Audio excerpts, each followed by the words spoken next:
Човековите права во последно време сериозно се кршат во судските постапки, кои се манифестираат преку спектакуларни апсења и преведување без потреба, смета новиот ВД преседател на Хелсиншки комитет за човекови права Осман Кадриу.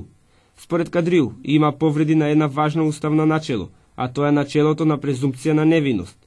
И кога станува збор за судските постапки, посебно се нагласува и се забележува дека во така наречените предкривични постапки имаме повреда на човековите права.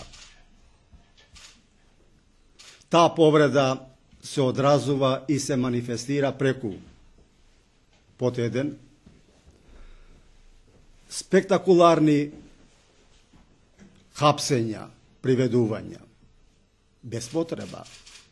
Во законот кај нас и не само кај нас, таксативно се наведени и уредени случаевите кога може едно лице, физичко лице, да биде притворено. И на кој начин, во која постапка, од кој орган. Кадриу, кој говореше за други кршења на човекови права, како и за контравезниот закон за антидискриминација, рече дека ако треба да даде оценка за состојбата со човековите права во Македонија од 1 до 5, тогаш таа оценка би била 2. Како што информира денескот Хелсиншки, професорот Осман Кадриу, доктор по правни науки, е избран за ВД преседател на комитетот.